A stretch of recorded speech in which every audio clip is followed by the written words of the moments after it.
We would like to respectfully introduce the content of the famous novel Jane Eyre by writer Charlotte Brontë, published in 1847.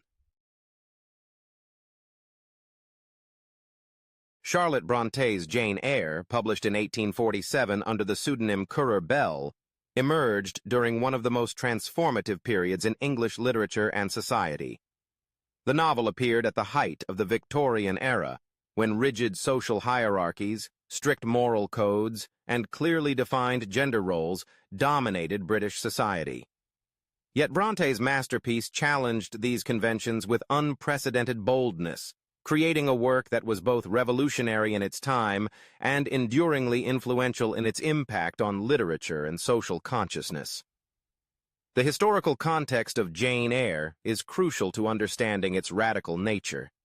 The 1840s were marked by significant social upheaval in Britain, including the Industrial Revolution's continued transformation of society, growing awareness of social inequality, and emerging debates about women's rights and education.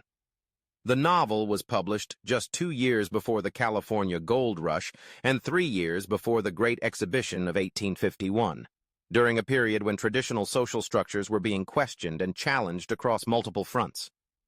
The literary landscape of the 1840s was dominated by established male authors and conventional romantic narratives that typically featured passive heroines awaiting rescue by male protagonists. Women writers, when they did publish, often did so under male pseudonyms and were expected to conform to acceptable feminine themes and perspectives. Into this environment, Brontë introduced a narrative voice that was unmistakably female, uncompromisingly independent, and revolutionary in its assertion of women's intellectual and emotional equality with men. The novel's subtitle, An Autobiography, was significant in establishing its innovative narrative approach. By presenting Jane's story as a first-person memoir, Brontë created an intimate, confessional tone that drew readers directly into her protagonist's inner world.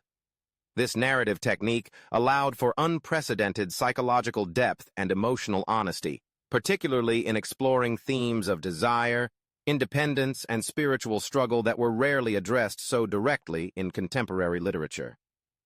Bronté's background profoundly influenced the novel's creation and themes. Born in 1816 in Thornton, Yorkshire, she was the third of 6 children born to Patrick Brontë, an Irish Anglican clergyman, and Maria Branwell Brontë. The family moved to Haworth in 1820, where Patrick became perpetual curate. The isolated moorland setting of Haworth would later provide the atmospheric backdrop for much of Jane Eyre. Tragedy struck early when Maria Brontë died of cancer in 1821, leaving Patrick to raise 6 young children with the help of his sister-in-law, Elizabeth Branwell. The influence of Charlotte's educational experiences directly shaped the novel's portrayal of institutional life. In 1824, Charlotte and her sisters Maria, Elizabeth, and Emily were sent to the Clergy Daughters' School at Cowan Bridge, a charity school for the daughters of clergymen. The harsh conditions, poor food, and unhealthy environment at this school contributed to the deaths of Maria and Elizabeth from tuberculosis in 1825. This traumatic experience would later be transformed into Jane's suffering at Lowood School, where similar conditions lead to the death of Jane's friend Helen Burns. The creative environment of the Brontë household fostered Charlotte's literary development from an early age. Along with her siblings Branwell, Emily, and Anne, Charlotte created the elaborate fantasy worlds of Angria and Gondel, writing hundreds of miniature books filled with complex stories of passion, politics, and adventure. These juvenile writings developed Charlotte's narrative skills and her fascination with intense emotional relationships, themes that would reach their mature expression in Jane Eyre. Charlotte's experience as a governess provided crucial material for the novel's exploration of class dynamics and women's limited career options. Between 1835 and 1841, she worked as a teacher and governess, experiencing firsthand the uncomfortable social position of educated women who were neither servants nor family members in the households where they worked. This experience of social limbo, of being educated but economically dependent, neither fully accepted nor entirely rejected by the families who employed them, becomes central to Jane's character and situation. The novel's religious themes reflect the complex spiritual landscape of Bronte's era and personal experience. The early Victorian period was marked by religious uncertainty, with traditional Anglican authority challenged by evangelical movements, Catholic revival, and emerging scientific theories that questioned biblical authority. Brontë herself struggled with religious doubt and the tension between spiritual duty and personal desire, conflicts that are dramatized through Jane's encounters with different forms of religious expression throughout the novel. The publication history of Jane Eyre reveals both its immediate impact and the controversies it generated. The novel was an instant success with readers, going through multiple editions in its first year.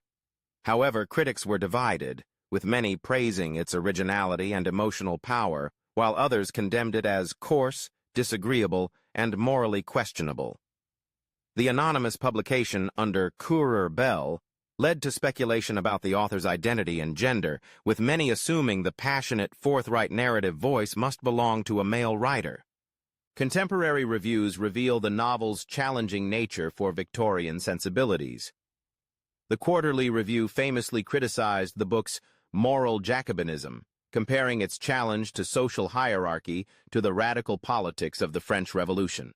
Other critics were disturbed by Jane's refusal to accept her social position passively, and her bold assertion of equality with her social superiors. The novel's frank treatment of passion and desire, particularly in the relationship between Jane and Rochester, shocked readers accustomed to more restrained romantic narratives. The influence of Gothic literature on Jane Eyre represents another crucial aspect of its literary context. The Gothic tradition, established by authors like Horace Walpole, Anne Radcliffe, and Matthew Lewis, emphasized mysterious settings, supernatural elements, and psychological terror. Brontë adapted these elements to create what critics have termed domestic Gothic, bringing the genre's emotional intensity and atmospheric effects into realistic contemporary settings. Thornfield Hall, with its mysterious third floor, strange laughter, and dark secrets, exemplifies this adaptation of Gothic conventions to explore psychological and social themes. The novel's engagement with contemporary debates about education, particularly women's education, reflects broader social concerns of the period. The 1840s saw increasing attention to educational reform and expanding opportunities for women's learning. Jane's intelligence, her love of reading, and her career as a governess represent both the possibilities and limitations facing educated women in Victorian society. Her insistence on intellectual equality with Rochester challenges conventional assumptions about women's mental capabilities and their proper sphere of activity. The treatment of social class in Jane Eyre reflects the growing social mobility and class consciousness of the Industrial Revolution period. Jane's movement between different social positions, from dependent orphan to employee to potential heiress, mirrors the era's changing social dynamics. Her refusal to accept traditional class distinctions as natural or permanent challenged readers to reconsider assumptions about social hierarchy and individual worth. The novel's exploration of imperialism and colonial wealth, though less prominent than in later Victorian literature, reflects contemporary awareness of Britain's expanding empire. Rochester's West Indian connections and the source of his wealth in colonial sugar plantations introduced themes of exploitation and moral corruption that would become increasingly important in later Victorian fiction. Bertha Mason's Caribbean origins and her portrayal as the mad woman in the attic reflect contemporary racial and colonial anxieties, though modern critics have noted the problematic aspects of this representation. The psychological realism of Jane Eyre marked a significant development in the novel form. Bronte's exploration of Jane's inner life, her emotional development, and her psychological responses to trauma and love created a new standard for character development in fiction. The novel's attention to the protagonist's mental and emotional growth influenced subsequent generations of writers and contributed to the development of psychological realism as a major literary mode.